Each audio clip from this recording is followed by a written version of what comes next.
Every time I switch on a television or I put on a radio and Julius Malema says that we don't belong here, and what is happening? It's a problem. Is it your country? It's all of our countries, but acknowledge. That's fine. It's not yours. It's not yours. It's not the place.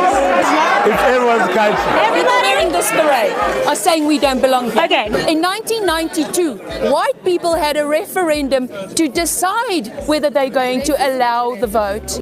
White people voted for this democracy. No, they didn't. Yes, they did. No, they didn't. Yes, they did. No, they didn't, Sissy. No, they didn't. Yes. A handful. Did you vote ANC in 1994? I'm not talking about the ANC. Please listen. Because when you undermine a black person in this country longer, they are going to kill you. Do you acknowledge that? It was not your country to take in the first place, but we acknowledge the fact that you are here.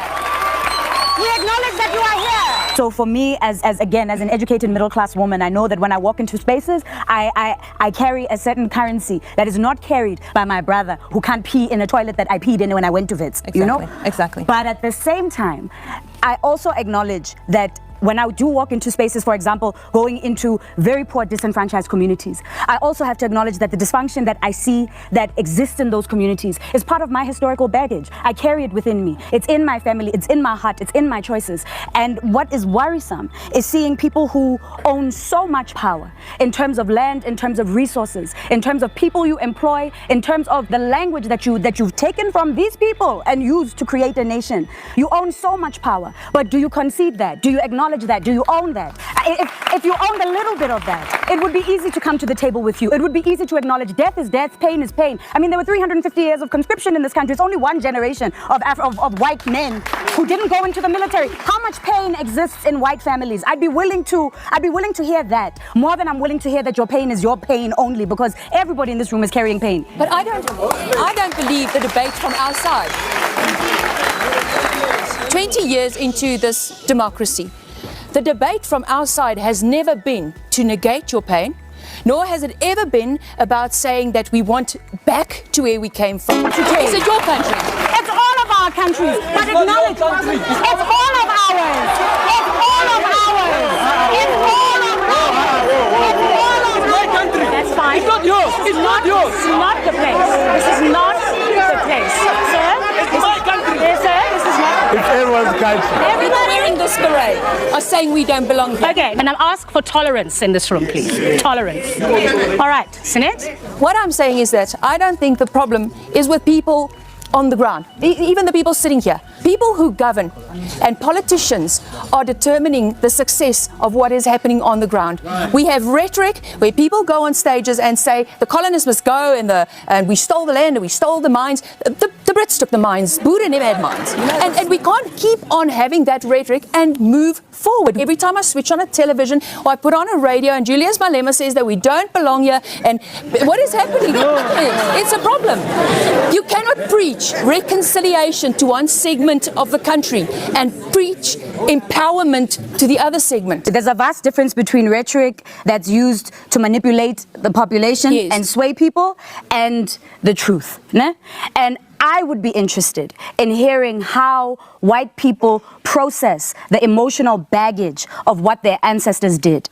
I would be interested in trying to understand what it did to white families. How much silence did white people have to cope with? How did white people build a shield around themselves to be able to deal with the system in which whiteness operated all these years? That's an emotional conversation. That's a delicate conversation. I'd be willing to do the work of trying to unravel that, because right now as a black person, I'm trying to do the work of unraveling my own baggage, my own historical baggage. I think when white people start to do that work, then we'll start to begin the project of trying to understand how all of us belong to this place. But you can't erase history. We can't pretend the violence didn't happen. We can't pretend colonialism didn't happen. We can't pretend people weren't slaves. We can't pretend our people are not poor.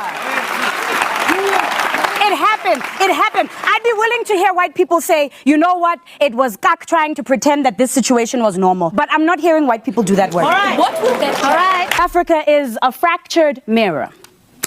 a paradox of schizophrenic selves who don't talk to one another, who coexist together but don't live with each other. And this is the time when you can become the greatest substance of your dreams, unless you live in a shack and don't speak English and don't know what this poem means. Tell me how it's possible for people who walk on gold to not know how to read. South Africa is an old-fashioned mutt who knows how to sing and knows even better how to cuss, who knows how to pray when she's about to run out of luck, who knows how to laugh really hard when the tears have run her into a rut, who knows that race is a farce, because when the lights are off, everybody's For me to sit and listen to Sunet, listen to Pierre, listen to Sisonke and to Lebo, and hear the various voices and digest the message that comes from them, I feel pained. I feel their pain. But at the same time, I feel there's hope because we're talking about it. We put a plaster on a gunshot wound in this country. That's what we did. And that needs to stop. We need to talk to each other and then come to a space of understanding. Because you're with the EFF. Yes, I am with the EFF. Explain that to me.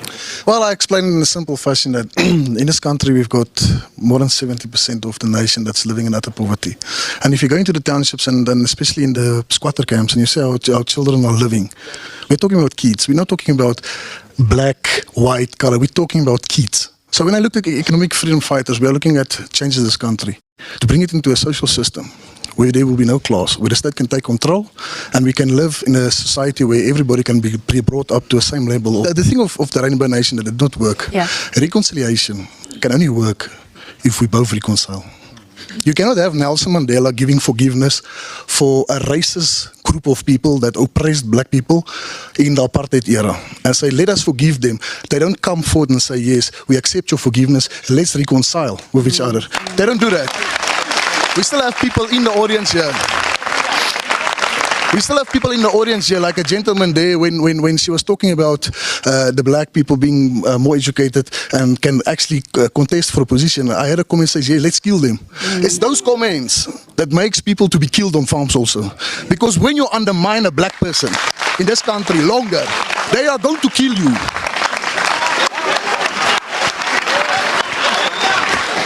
I'm Myrtle Wetboy and I'm from the South African Domestic Workers Union. It's not about color. It's not about whether I'm a colored. It's whether I'm a human being. And I think we need to do that. Do you know the pain of a domestic worker? Do you know what it is to be isolated in the backyard of employers? To sit there when the employer go out with their beautiful cars and I remain in the backyard. I was there in the apartheid years. But one man came out and he forgave. And that time, when I was in the struggle, I did not say I was a colored. I did not say Mandela is black. We were fighting for freedom. I did not classify myself as a colored. And when Comrade Mandela came out, he said there's black and there's white. And since that day I walked that path. I am black. I am proud of it. If we want to free ourselves, we must free ourselves from this color thing. We're not going to become free because we are bitter. We are oppressed even in our working place. Our employers don't recognize us. We raise the children. But you find that at the end, you dismiss, you are stealing, my pant is missing, my sugar is missing.